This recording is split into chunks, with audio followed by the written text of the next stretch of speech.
What's going on, everyone? My name is Rosendo and welcome back to my channel, and we are back with another track review. We are on episode number 11 of our track review series, this time taking a look at an artist that I've been wanting to look at for a long time, and we finally got around to it in episode number 11, Seven Lions. We're taking a look at Hurricanes by Seven Lions, Andrew Bayer, and Oaks. Seven Lions definitely being one of my favorite artists of all time, if not my favorite artist of all time, at least right now, with Hurricane today with what appears to be kind of like a trance track. I know Seven Lions and Andrew Bayer have collabed in the past with Places I Belong, a really nice trance track that I like. So we are taking a look at another collab between the two with a few things that I'm definitely very excited to talk about. So make sure to like and subscribe, but without further ado, let's hop into Spotify.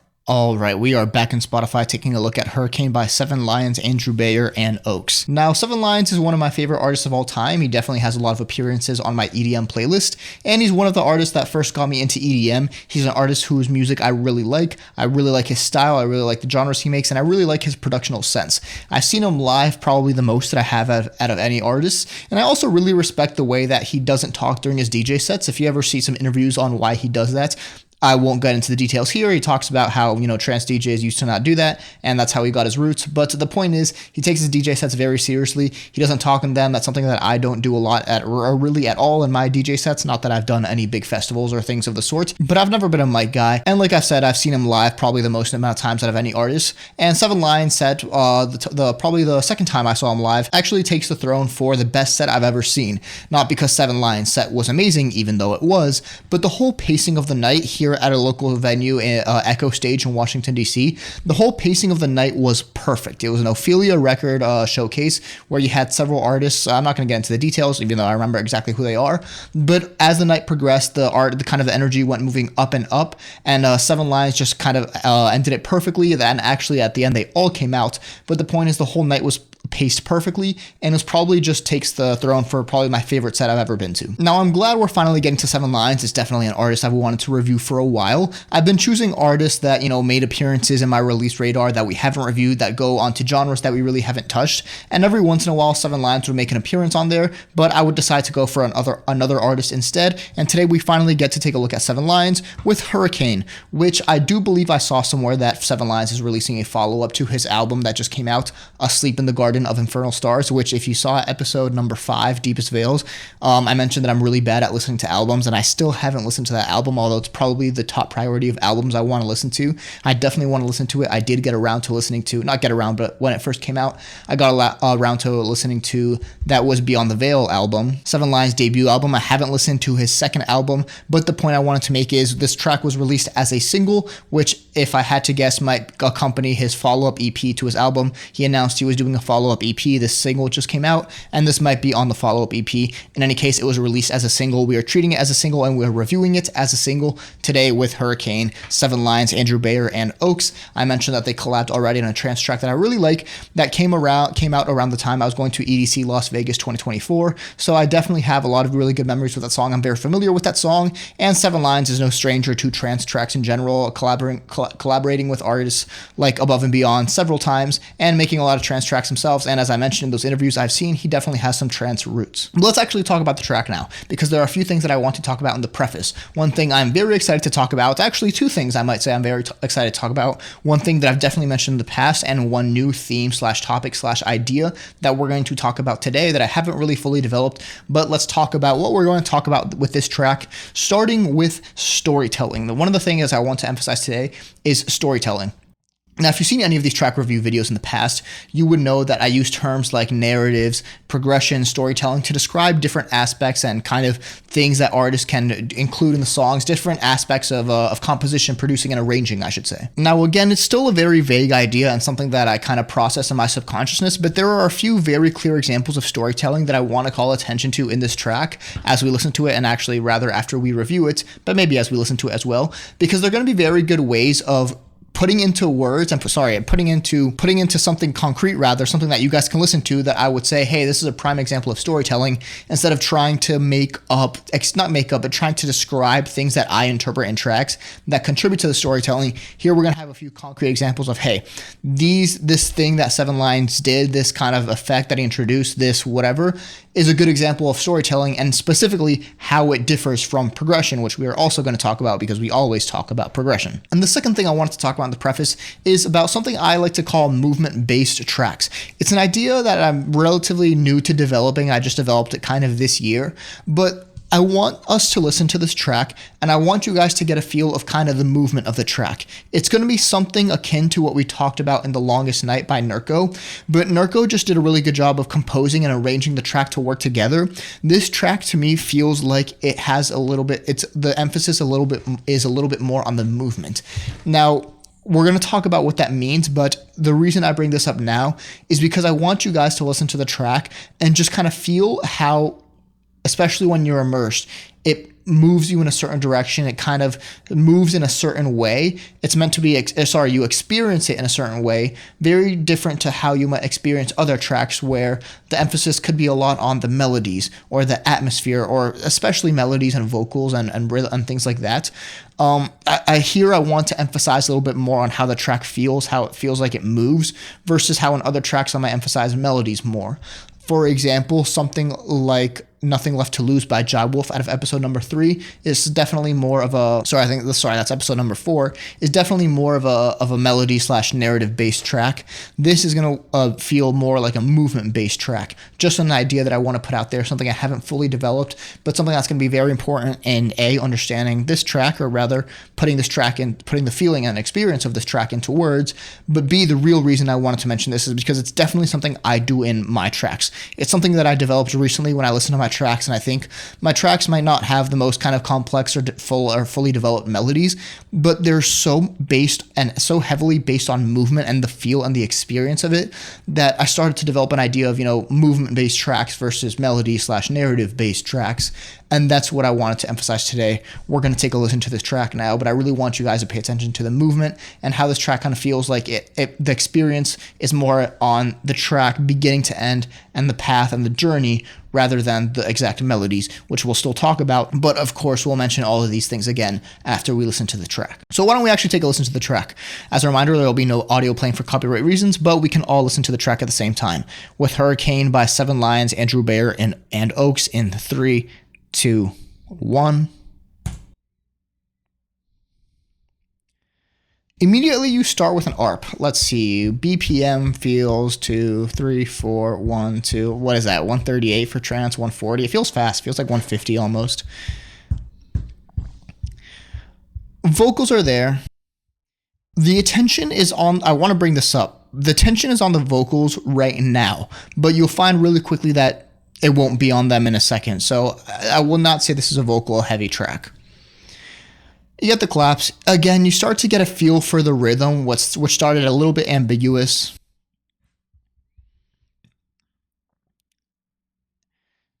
Listen here. You get that bass line, and already there's a very weird path of the track, right? It sounds very unique, like no other tracks would kind of... There aren't many tracks that would really start with this kind of ambience and atmosphere and feeling and progression, frankly.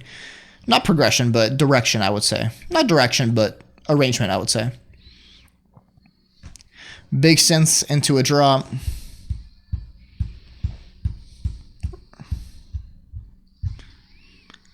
Big drop right here with big synths. Sounds pretty trancey, but almost sounds a little bit more like progressive housey. And when I say progressive house, I mean that in like a 2014, 2016, 2018 type of way, not in a real progressive house type of way.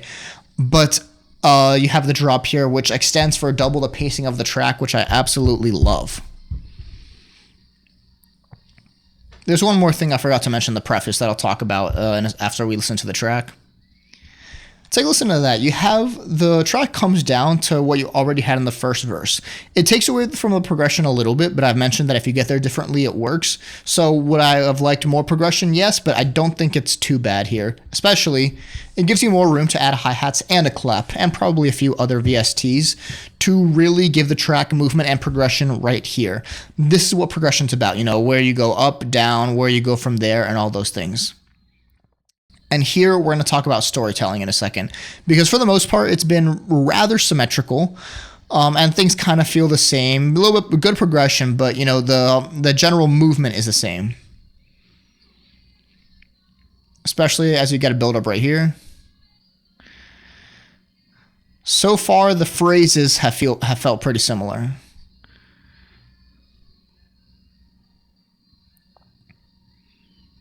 until right here, you extend it. Listen right here.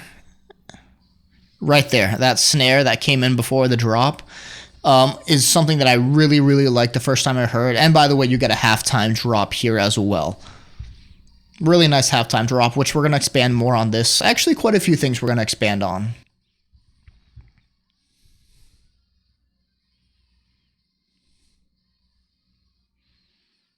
Yeah, there's actually a lot of things we need to talk about here.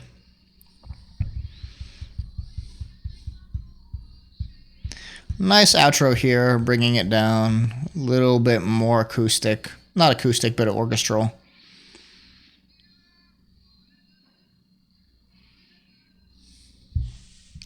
And if you've seen these series before, you already know what I'm going to say about that drop. Sorry about that ending. And that is Hurricane by Seven Lions, Andrew Bayer, and Oaks. All right, so let's actually talk about the track now, because as I mentioned, there are a lot of things that we want to go over. I'll probably mention two things very quickly, because there are things that have appeared in other videos that are not really prevalent to today, because as I mentioned today, I want to talk about storytelling and movement. The first thing I wanted to mention is just I really like how the vocals contribute to the movement of the track, especially when you have them in the halftime later and what we're going to call the regular drop earlier.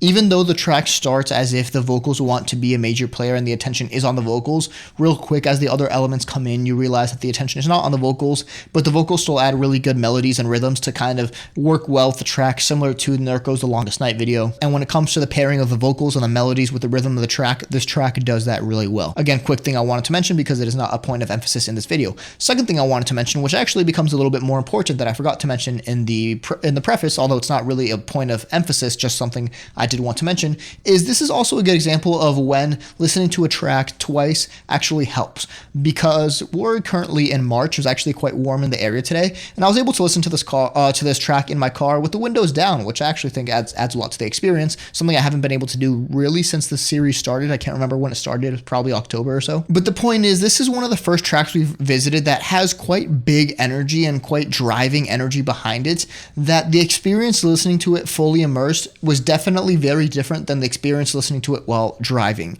And it's definitely something that I enjoyed more while driving.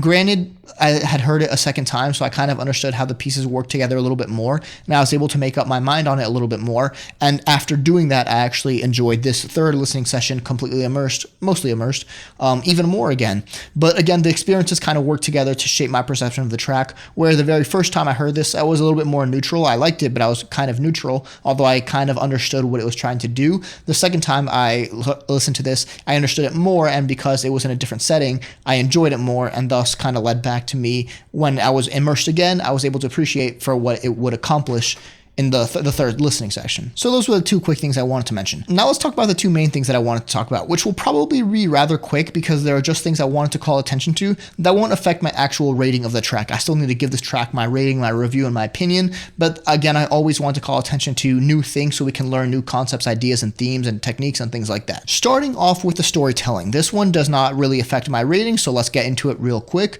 which is I called attention to how, even though the track, this is actually quite important because even though the track had progression, I want to distinguish between storytelling and progression.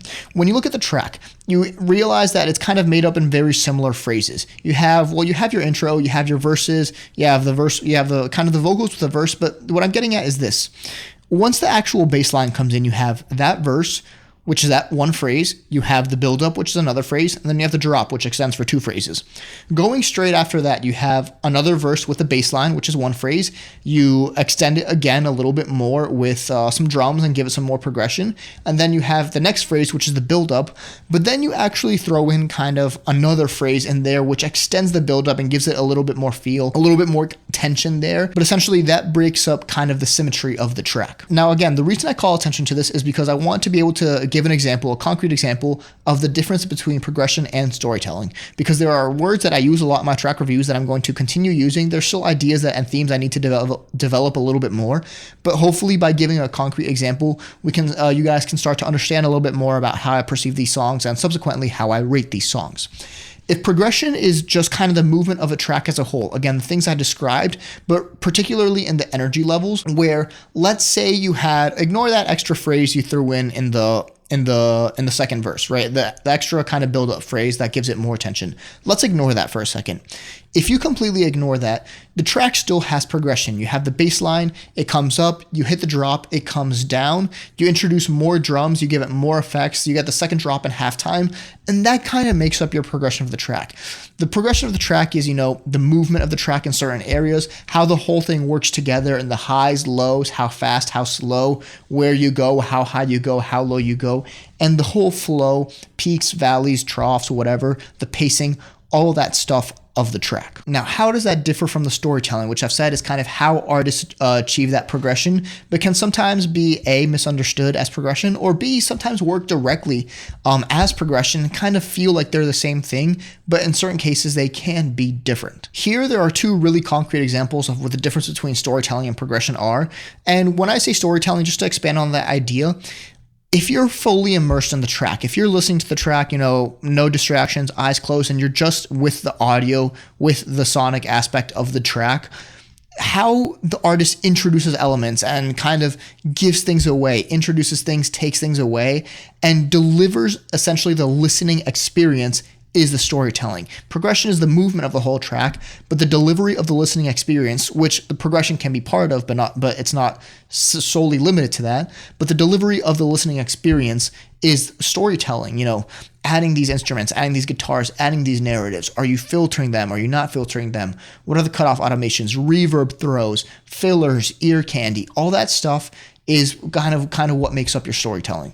Here, there are two concrete examples of that. Let's go back to the additional phrase that you added in the second buildup, where if you're following the progression of the track, if you're immersed in the track, you kind of get an idea of what the movement of the track feels like.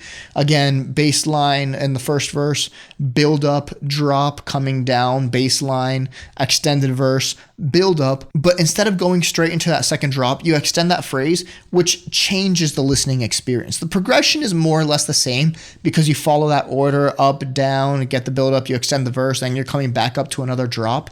But extending that phrase alters the listening experience by changing how it's delivered, by changing what you experience, by throwing in something new and changing essentially what you expect to get right there.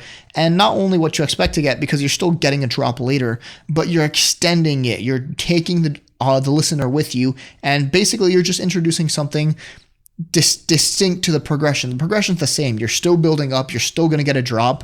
But when you extend it, it changes what the listener is experiencing in that moment and kind of how the track flows in that moment. It's still very similar to the progression, but it is a concrete difference on essentially not where you're going after, because progression is a lot of times about where you're going and how you get there. But here, the storytelling is not only how you get there, but specifically the delivery of the experience, of the listening experience, by extending that phrase. And the second thing I wanted to mention as far as storytelling examples go is probably an even better concrete example of what storytelling is, completely distinct to progression.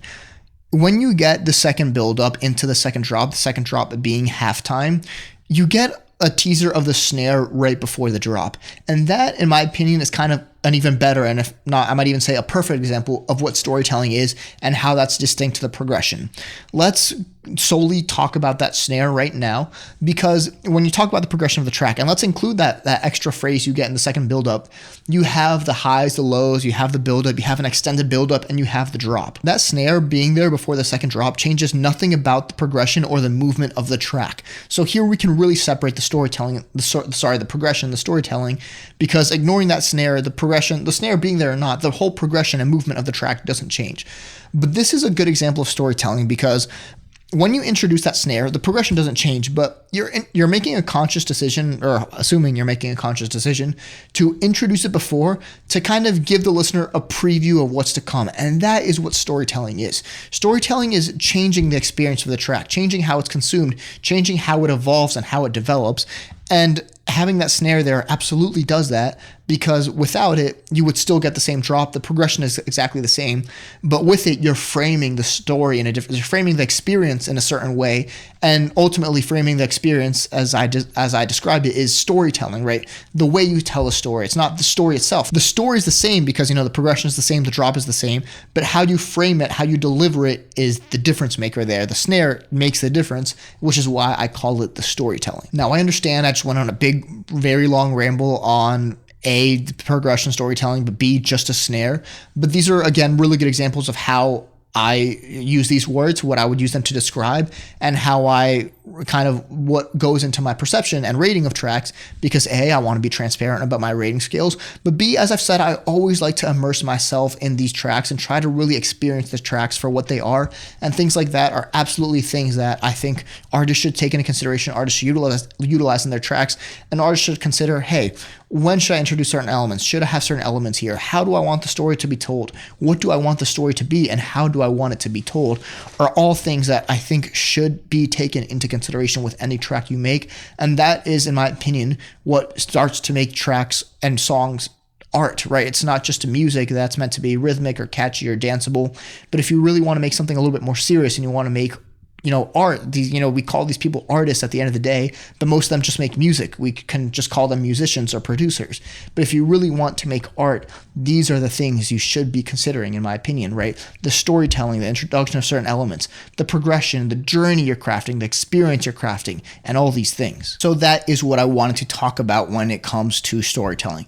Finally, let's talk about my actual impressions of this track, everything that's going to go into my rating, because I want to talk about how this might be more of a movement-based track. So let's get into that. Now, definitely two things I want to go over. We'll call it three because I still need to give my overall impressions of the track. Why don't we start with that, which is a track that starts a little bit stripped, gives us good setting, but again, the start is a little bit dark, but it's definitely unique for a track because it sets it up in a way that you're not really sure where the direction A is going to go, or B, where the direction can go. The intro is very unique, and the intro is very strange into what feels like a very big progressive house, almost type trance style drop that I like. It seems a little bit strange and different and unique, but I still like it. I guess one of the reasons it's a little bit strange and unique, actually, let me come back to that, but I still like it, into a second verse that gives you some progression, builds it up into a halftime drop that I really like, something we're going to talk a little bit more about near the end, into your outro, which unfortunately is 4 bars. I really wish it were an 8-bar outro. I'm starting to wonder if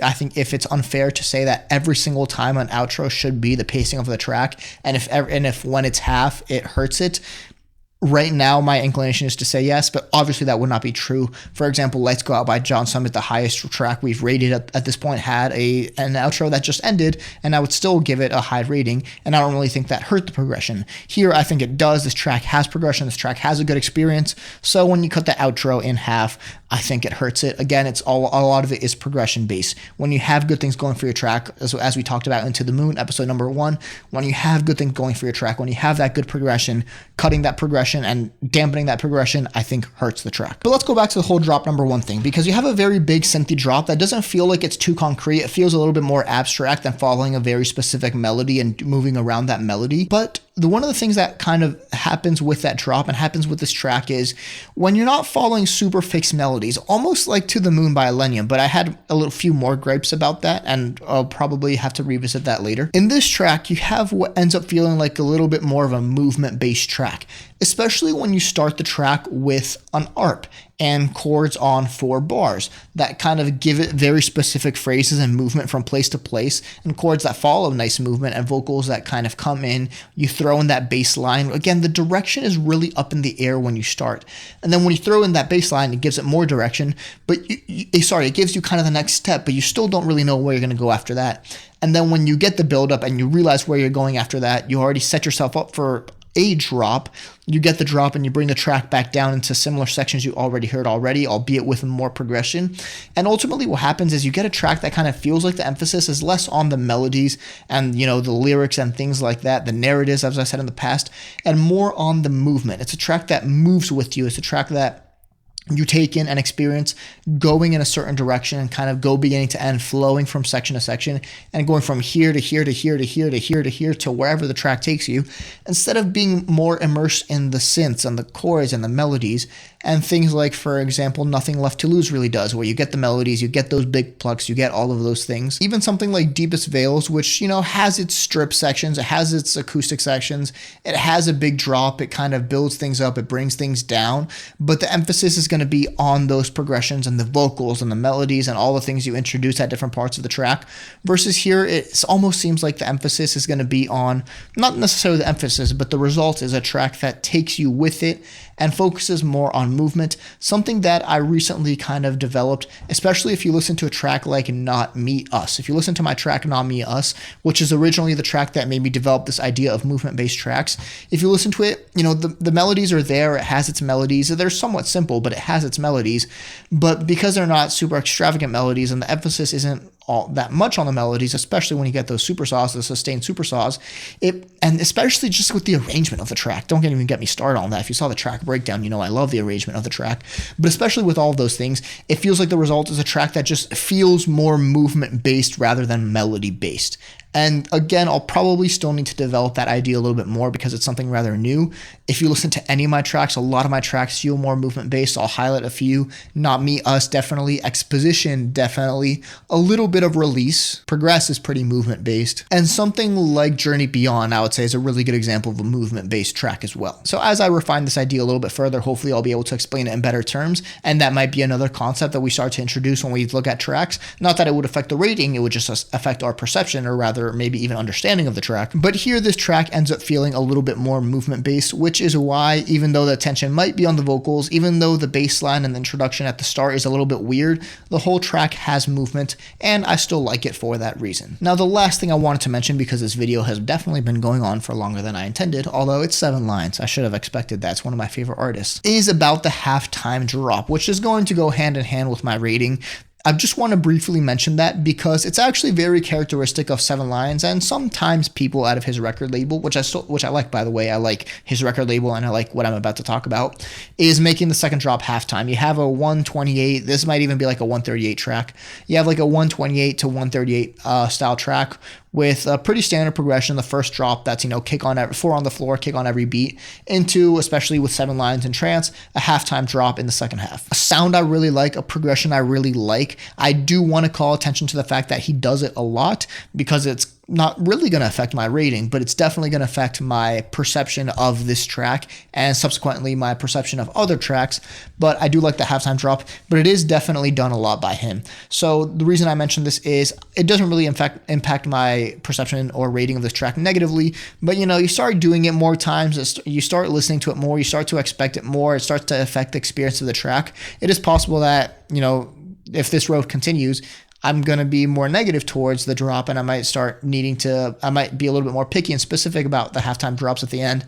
And I might even need to revisit this track in the future. As I've said, even with the trance genre, when I first got into trance, I liked every single trance song that I listened to because it was all new. But as I listen to more trance, I get a little bit more picky. And then even I listened to kind of the first trance songs I heard and I thought, hey, you know what? This track is good because it's trance, but there are other tracks that do it better now that I've discovered now. So that's just something I wanted to mention because it affects my perception of the track, which we can finally talk about my track rating now after discussing all of those things at length. So Hurricane by 7 Lions, Andrew Bayer, and Oaks. What is my final rating of this track? I actually don't know because this track is definitely one of the I do know, but this track is definitely one of the stranger tracks we've listened to up to this point. It's not a track that I can definitely rate based off fixed criteria. Like, what was the last track we just listened to? Wilderness by Midas was a very easy track to rate on fixed criteria. Progression, narratives, new for the artist, new for the genre, lyrics, all those things. This track does so many things differently that it's a little bit harder to rate based off fixed criteria. And I just need to kind of accept my rating scale as a consumer, as a listener, as a critic, if I want to even call myself a critic at this point. But as a consumer and as a fan, I would probably give this track a 6 out of 10. Now, the reasons are simple. I think this is an above average track. It's not an average track. I would definitely consider this an above average track. I don't know if I would consider this a great track. Maybe, right? It's a little bit too vague and hard for me to understand right now.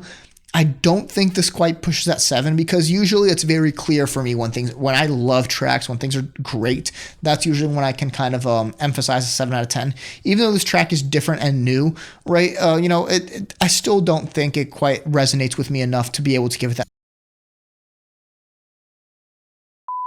I think I was talking about the kind of the arrangement of the track and the criteria that it fixes. Lyrics, we don't need to worry about lyrics because the attention is not on the lyrics, and frankly, I don't think listening to them would help. Progression is there. It has progression from point A to point B. It has nice drops that don't really achieve anything narratively or artistically, which is why it's hard to push those to 7. Maybe artistically, but not in a super artistic sense, especially when the narrative isn't there. Although it's less about the immersion and more about the movement, which kind of hurts it artistically if we wanted to rate it artistically. And again, a halftime drop that seems pretty normal for your repertoire, a sound that I still really like subjectively, but objectively, if it's pretty normal for your repertoire, it's hard to say this track pushes a 7. Although subjectively, I might give it like a subjective 7 because I kind of like it, right? I really like it's unique. I don't really hear a lot of the style. The arrangement is pretty kind of common for 7 lines, but the style and the sound, not the sounds really, kind of the sounds, but the style and kind of the experience is still pretty unique, which is why I think it definitely earns that 6. And again, a 6 is not a bad rating. So for uniqueness on the style and the experience, you give it that 6.